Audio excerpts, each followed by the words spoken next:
I'm going to try not to rage too much at what happened tonight because honestly, it shouldn't bother me. And yet, on some level, some of it did. Where teams that should really be playing desperate hockey with all kinds of emotion and everything you need to win, and they're not. And this is the problem. This is where, as fans get frustrated.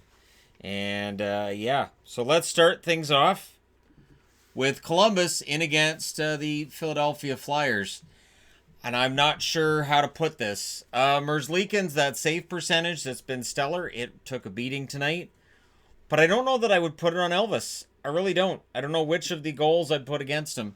Hayes scores on the first shot from Farabee and Konechny at 3:28. I didn't like that one very much. It was deflected from the corner, so it was one of those corner shots where if he'd been hugging the post, probably doesn't go in. Couturier would then score on their second shot from Giroux at 4:30, and that one again borderline. So again, I didn't think there was any one goal that Merzlikins could be held accountable for in those first two, but there's saves he makes 2 weeks ago. These are the kinds of games where he was making every save and they were winning 1-0, 2-0, and now that's gone. And it's not the first time that a goalie's got really hot, had a bunch of shutouts, and then things fall apart. I remember Brian Boucher going through, he had 5 shutouts in a row, and then nope. So there was a breakaway on that second goal. Flyers look really sharp.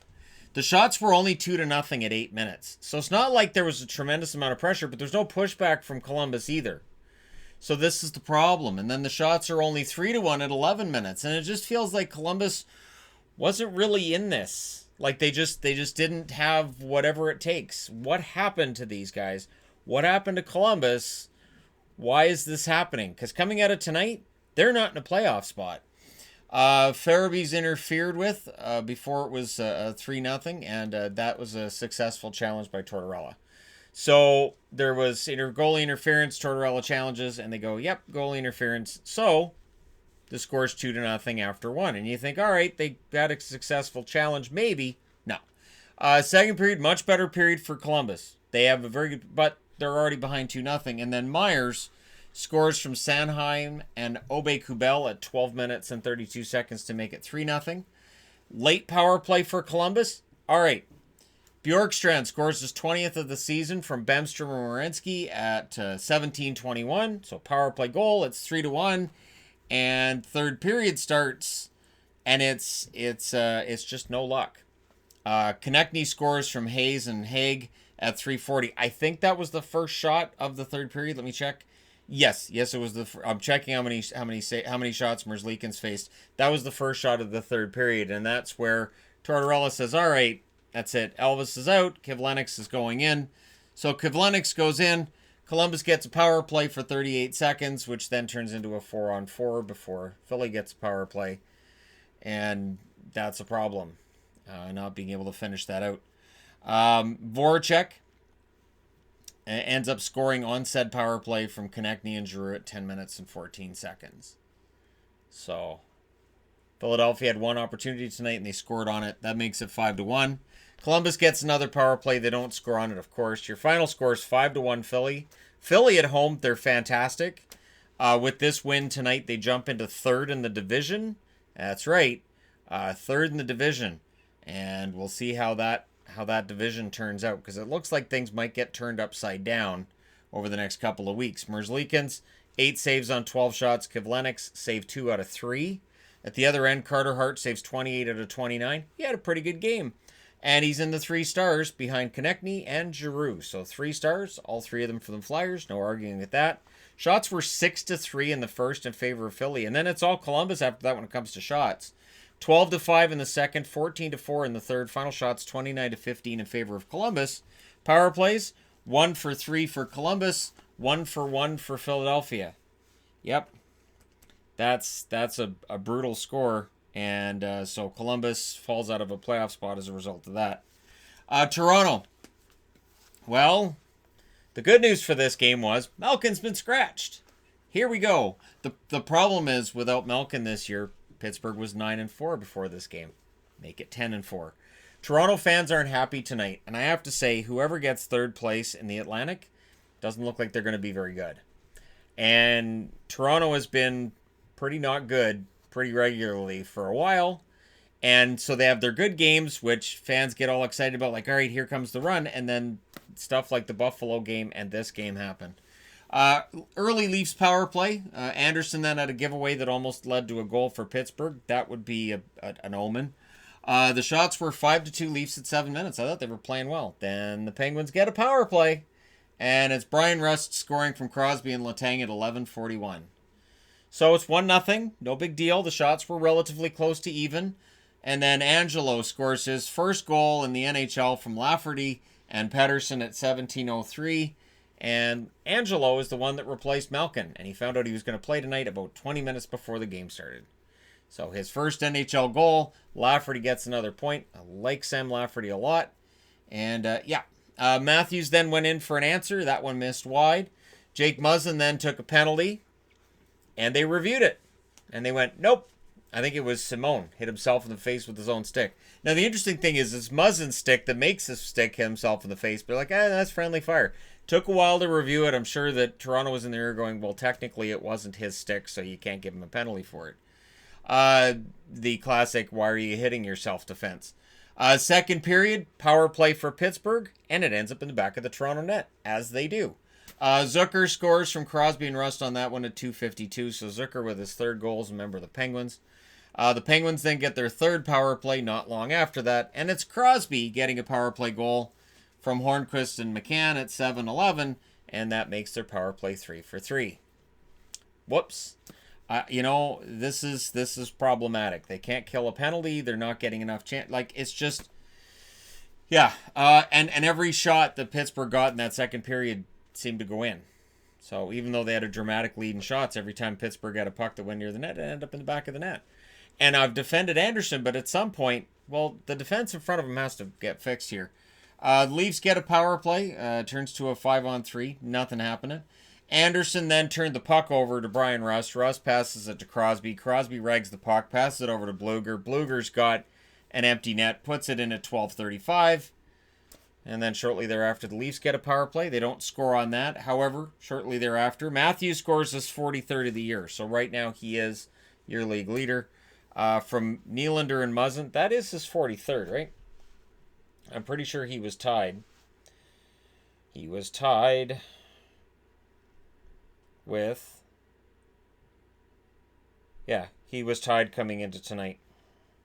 So that's good news if you're a Penguins fan, that Matthews gets his 43rd and he's now your league leader in goals. Yay! And Nylander and Muzzin with the assists on that. Kyle Clifford then gets a goal. It bounced in off of him. It's his first as a Leaf. He'll take it where he can get it. From Spezza and Marinson at 18:01. And at that point, I'm like, well, it's 5-2. It's the Leafs, so maybe they can manufacture enough goals. Nope. Third period. The shots were 2-0 for the Leafs at 4.5 minutes. And third in the Atlantic looks wide open. Pittsburgh did a good job shutting things down. Jari did a good job shutting things down. Jari has a solid start. Freddie Anderson stayed in the whole game, which kind of surprised me a bit. Anderson saves 19 out of 24 in the loss. His save percentage takes a hit. Jari saves 34 out of 36 in the win. Crosby, Rust, and Angelo are your three stars. Power plays 0-for-4 for Toronto. 3-for-3 for Pittsburgh. So, again, I've mentioned this. A lot of the problems this team was having under Mike Babcock that went away when Sheldon Keefe took over, almost every problem is back. Almost all of them. Shots 13-12 in the first in favor of Toronto. 14-4 Toronto in the second. 9-8 Toronto in the third. Proving shots don't always tell the whole story. Final shots 36-24 in favor of the Leafs. And they've got some work to do. Next up, Buffalo. What the hell happened here? So, this is, this is one of those things where I'm like, all right, so Buffalo's in against Ottawa. Buffalo's got to win. They probably knew coming into tonight, all right, well, Toronto's in against Pittsburgh. They'll probably lose to Pittsburgh. If we can beat Ottawa, then we're within 6 points of a playoff spot, and all those people out there who are naysayers about us can, suck rocks as far as we're concerned. Now, it was Chris Phillips' jersey retirement night, so they retired his number 4, and I don't know that necessarily spurred them on, but it made the game start about an hour late. And all I could think was, wait a minute, when the Sedins did their number of retirements, didn't the NHL tell them the game had to start on time? What happened here? Because this game was supposed to start at 4:30. It didn't start anywhere near 4:30 my time. Montour would score early on the third shot at 2 minutes and 14 seconds. Brendan Montour enjoying that very much. He scores again from Ristolainen and Olofsson at 10 minutes and 12 seconds. And then Buffalo gets a power play. So it looked like Ottawa came out just as unprepared as Vancouver did on the night that they retired the Sedin jerseys. However, Nemesnikov gets a shorthanded goal. That's the 13th shorthanded goal of the year for Ottawa. It's one of those bizarre numbers where they're really good shorthanded, and you look at the guys they have shorthanded and you go, Pajot, I guess? Pajot gets the assist on this one. Riley with the other one at 14:02. And then momentum. Momentum's a big deal in this game. Anisimov scores from Paul and Sabrin at 15:07. And then Batherson, 9 seconds later, scores from White and Ennis. Then, power play for the Senators. That's all right. Their power play usually sucks. Not tonight, it didn't. Anisimov gets a power play goal from Ennis and Riley at 17:31. And somehow it's 4-2. Nick Paul had a sharp angle that nearly scored right after that. And the idea was, maybe it's time to get Hutton out of there. They didn't take Hutton out of there. They didn't. And then they showed Mel Gibson sitting with Eugene Melnyk. Now, I understand he's shooting a movie in the area, but I don't know. Mel Gibson with Eugene Melnyk. There are so many memes that can be created of, and just Mel with the big, thick beard and looking like he's 85. And I don't know. It was weird. And I was like, this is a weird game, and that's a weird image that we can put with the weird game, so it makes sense. Second period, early, Okposo scores from Larson and Montour. Okposo kind of scored himself after that goal, too. He sacrificed the body for that. He continues his recent hot play. That makes it a one-goal game. But towards the middle of that second period, Pajot scores from Duclair and Tkachuk at 9 minutes. So here we go. Then the most boneheaded move I think Duclair's done that this is one of those things where you're like, did you think this over? He's skating towards the bench. His replacement's already on the ice. The puck's in his feet, so he plays it. If he didn't play the puck, if he just skated off the ice, it's not a too many men call. Because he played it, it's too many men. And because it's a boneheaded penalty, it has a greater chance of leading to a power play goal, which it does. And it's Olofsson who gets the goal from Dahlin and Eichel at 13:47. So it's a one-goal game again. The Sabres get another power play late. So going into the third, things look pretty good for Buffalo. Evenly played first half of the period. Things seem to settle down a lot in the third compared to the first and the second. Pajot would score on a power play from Tkachuk and Batherson at 12:53. Batherson continues to impress for the Ottawa Senators. Botterill, when that goal went in, they showed him. Jason Botterill, not a happy camper. If Buffalo decides to do a complete and total sell job starting tomorrow, this game did it. This game broke the general manager. Botterill choked at the way this game turned out. There's a late Sabres power play, so what do? You pull the goalie. You're down by 2, you pull the goalie. Guess what happens? Jean-Gabriel Pajot gets it. He has a shot at the empty net. He does the smart thing. He gives it to Anthony Duclair. Duclair gets an empty netter from Pajot at 19:14. That is the first goal Duclair has had in 22 games. So the bench celebrated, and that's a shorthanded goal. That's the 14th that the Senators have had so far this year. Carter Hutton, 33 saves on 39 shots in the loss. Anderson saves 23 out of 27 in the win. Power plays, Buffalo 1 for 4, and Ottawa 2 for 2. It didn't suck tonight, and they're not last in the NHL when it comes to power plays. 3 stars, Pajot, Anisimov, and Anderson. Anderson gets a star because it was his 200th win as a member of the Ottawa Senators. Just for having that level of patience, he gets a star.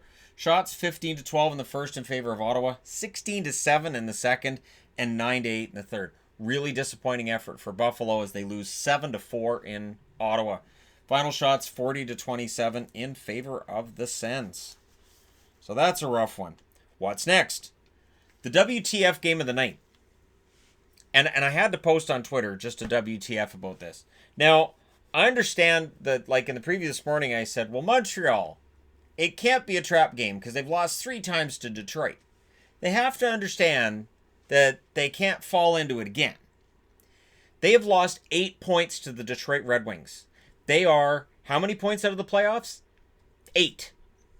If they beat the Detroit Red Wings 4 games out of 4, And there's teams out there that are like, yeah, we kind of know how to do it. Not Boston. Don't ask Boston. Boston will cry. But there are teams who have beaten Detroit this year. Probably 29 of them. Or 28 if, well, Boston's beaten them once, but they've lost to them twice. So I don't understand this. If Montreal could have beat Detroit this year, they would be tied for third in the division. They're not. So Mark Bergevin's probably selling starting tomorrow. And I'd start with Kovalchuk. And I honestly, I would start with Kovalchuk and I'd get him out. Kovalchuk has gone cold. Gallagher scratched before the game. That's not good news. Price versus Bernier. Kovalchuk, they mentioned before the game, he's got no points in 4 and he had 1 goal in 9. Coming out of tonight, he now has 1 goal in 10 and he has no points in 5. Thompson would score, though, from Cousins and Byron at 5:59. So Paul Byron back in the lineup, and he gets on the scoreboard. Good news. There's a power play late for the Habs. Petrie scores from Suzuki at 16:02. Now, keep in mind, there's 7 games going on at the same time. So, you know what? Montreal's up 2-0. They've learned their lesson. It's not going to happen again. No problem. I'm going to drop that game when all 7 games are going. I'll follow 6. I can drop a 7th. And this one's probably done. Second period, Fabry scores a minute and 24 in to remind me this is not how things work. From Mantha and Larkin. Price, though, did stop Mantha in close while the Wings are pressing for the tying goal. Domi then had a nice breakaway that drew a penalty. And if he'd had another step, it would have been a penalty shot. But on said power play, Nick Suzuki, an excellent rookie, I love this kid, gets power play goal from Wheel and Tatar at 12 minutes and 40 seconds. So thanks Vegas for Suzuki and Tatar if you're a Montreal fan. There's a late power play for the Wings. That doesn't score there. Power play sucked tonight. That wasn't a problem. Third period, it's 3-1, right? So it's 3-1. We're like, all right, it's 3-1. Montreal going into the third. They're not going to blow it. Now, going into it, they showed all these stats on how many blown leads Montreal had. And I thought, yes, I know they blow leads a lot, but it's Detroit, right? Detroit had 14 wins coming into today. So, not trying to insult these guys, but Montreal, a team that's fighting to prove they belong in a playoff race.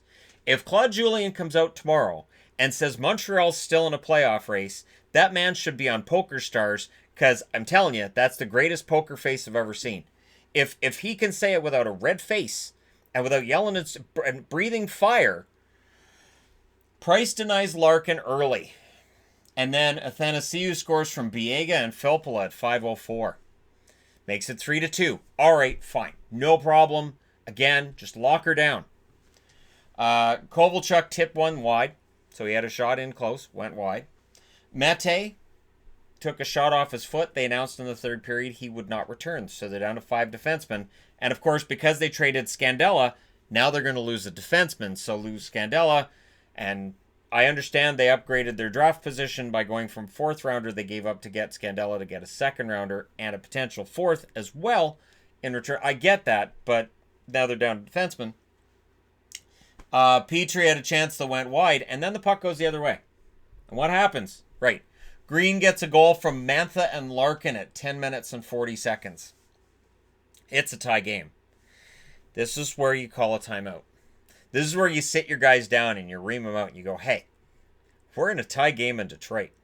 They've already beaten us 3 times. We can't lose a 4th game to these guys. The Wings push for the lead. That was Green's 150th career goal, also his 500th career point. He had a pretty decent game. Power play for the Wings. It doesn't score because they don't score on the power play, but then Athanasiou scores from Bertuzzi at 14:45. And at that point, I'm in full, are you serious? How does this happen? How do you go into Detroit? You have a 3-1 lead against a team that can't score, can't win, and basically stinks all year.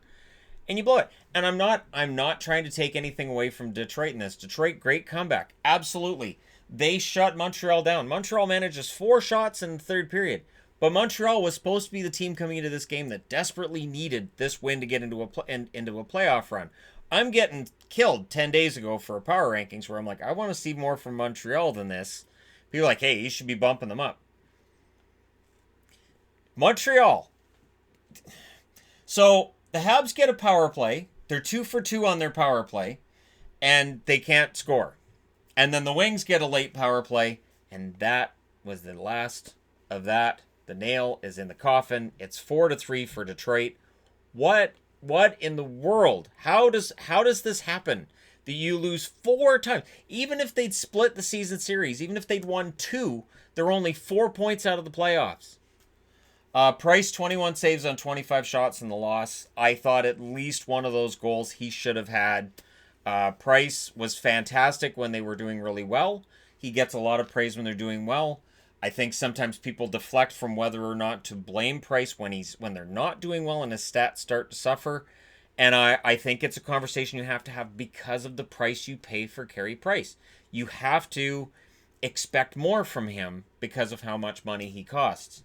Bernier, 19 saves on 22 shots. And again, it shows that Bernier gets wins and Howard just doesn't. 3 stars are Athanasiou, Mantha, and Suzuki. Kovalchuk, 1 shot. He was a -2 tonight and played 50 minutes and 38 seconds. Honestly, the Habs should probably sell off Kovalchuk while they can. Probably could have sold him off for more a couple weeks ago. Because if we are to believe that his play early on with Montreal gave a really positive boost to his value, his play over the last week and a half is problematic. He tends to start really fast and then it kind of falls apart for him. He did it with LA this year in the regular season too. Shots were 9-4 in the first in favor of Montreal, and then it just went downhill. It was 11-9 Detroit in the second, and 10-4 Detroit in the third as they made the comeback, and Montreal just didn't.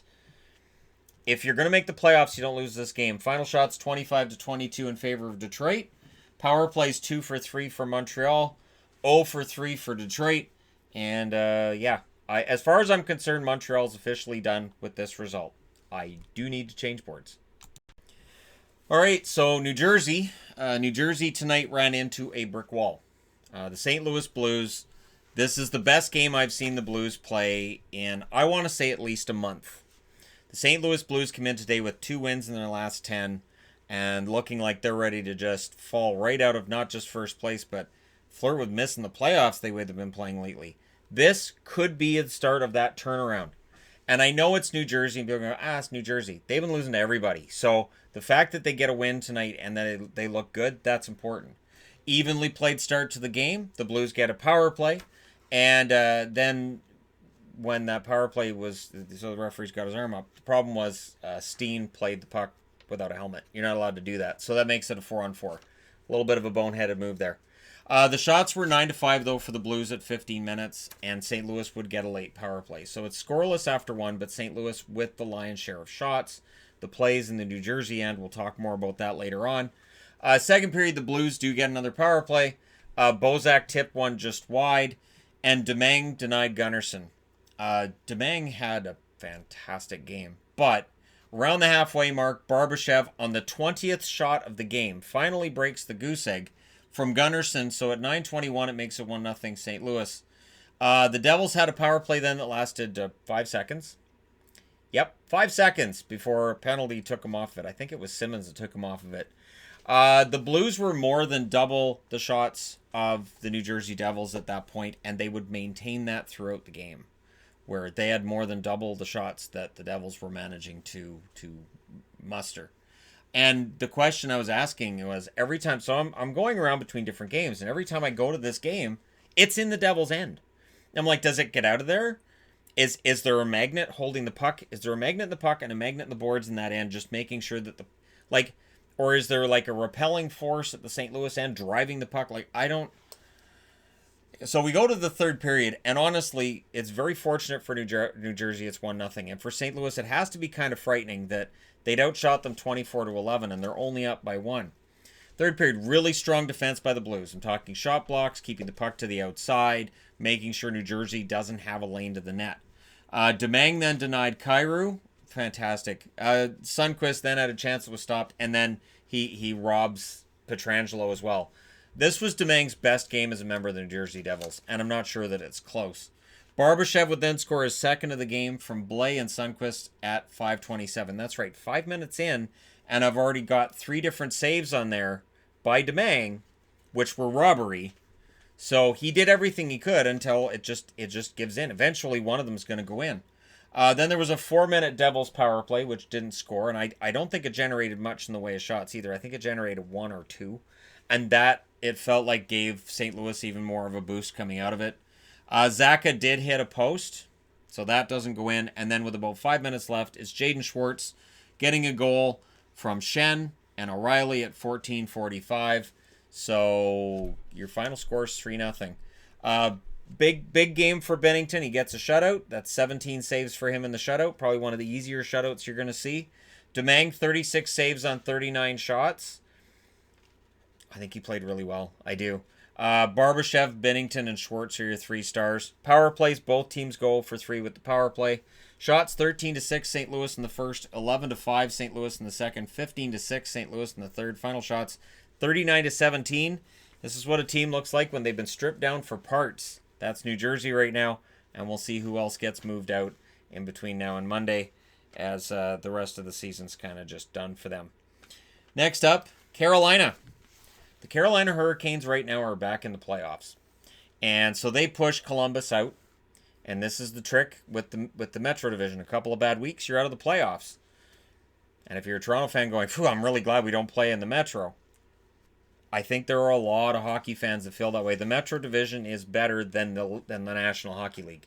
This isn't just the East versus West thing now. It's the Metro versus kind of everybody else, although Boston and Tampa are both in the Atlantic, so that kind of evens things out a little bit. But yeah, from third down in the Atlantic, and then when you look at the West, yeah, this is the Metro's league. And Carolina kind of showed that tonight against Nashville, who had looked really good coming into tonight, and pretty good game for the Carolina Hurricanes. The shots were 4-0 Canes at the 3-minute mark, and then Stahl gets a goal from Williams and Fogle at 3:23. I think they said that was Stahl's first goal in 12 games. So Jordan Stahl gets on the board. The Preds get a power play. Mrazek denied Grimaldi. Grimaldi again having a very good game for the Nashville Predators, as he always does.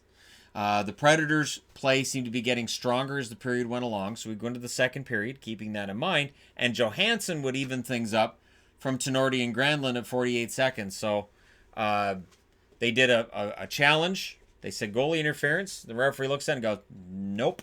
To which the Canes announcers said, are you kidding me? They thought it was goalie interference too. So the Predators also get a power play out of that. So while the fans are chanting, you suck, it's all your fault, it's all your fault. The power play didn't work out. Then the Canes get a power play, and that one does. It's Svechnikov from Williams at 3:45. Again, Nashville, you guys don't chant that at your own goalie when they allow a goal. I don't understand. It's inconsistent.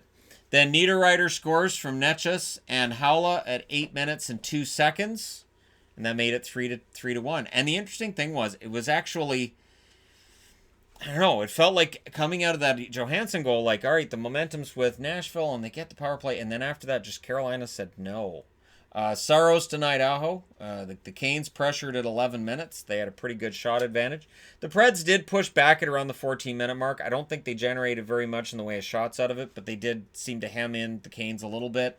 Then the Predators get a late power play, but they still only came out of the second period with 5 shots. So, Canes blocking shots, keep it to the outside, just your basic playoff structure. Third period, Duchesne had an early chance that missed, and then Aho scores his 34th from Van Riemsdyk at 4 minutes and 33 seconds. That makes it 4-1. Predators got a power play that they didn't score on. That was a frustration for them tonight. And then the Canes got a late power play, which sealed the game.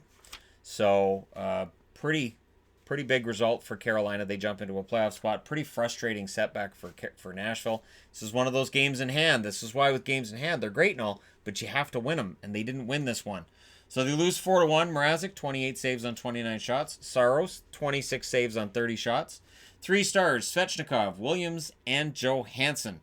As Williams, I mentioned him in the preview this morning that he hadn't scored in a while. Well, he must have watched the preview. He got 2 assists tonight. Power plays 1 for 3 for Carolina, 0 for 4 for Nashville. Shots 12-11 Nashville in the first, then 13-5 Carolina in the second. 12-6 Nashville in the third. They just couldn't solve Mrazek. Final shots 30-29 in favor of the Carolina Hurricanes. And a big victory. That's a big one. Next up, last up, finally, Winnipeg. Yes. So that's where I had the magnet today.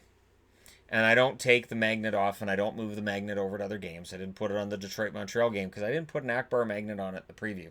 So somebody asked this morning, so I'm going to explain this now. The Admiral Akbar magnet is because back when this channel started up and started to really gain momentum, I would label a trap game. Like I would look at St. Louis and New Jersey and go, this is a potential trap game where you have a team that's near the top of the league and a team near the bottom, and potentially the team near the top could take the team near the bottom lightly. So it's a potential trap. And I would make mention of Admiral Akbar's It's a Trap and, that kind of thing. And then a subscriber actually sent me, I have about 10 of the It's a Trap magnets. I never use more than one on any given day. We're winding down the season. We've got about 6.5 weeks left. I will try to be more generous with them from here on, but it always feels kind of disingenuous. This one felt like a trap, though, because the Jets have had some rough times at home. And early on, it looked like I might be right. Brown scores from Ryan at 35 seconds. Now, the Jets would rebound from that. They're up 5-3 in shots at 6 minutes, but Peterson had a good start. His stats at the end of the night aren't great. I can't say Peterson's awesome and look at these stats and say it wasn't really his fault. But if you watched it, I don't know how many of those goals are really his fault. The shots were near even in the first period, and it felt like LA was playing a very good road game, which is, for LA, big news, because LA hasn't been good on the road. Second period, the Jets were pushing. The defense and Peterson held through the first half of that period, but eventually it breaks. And it breaks with Harkins scoring from Laine and Roslovic at 13-13. Now, the Kings bounce back.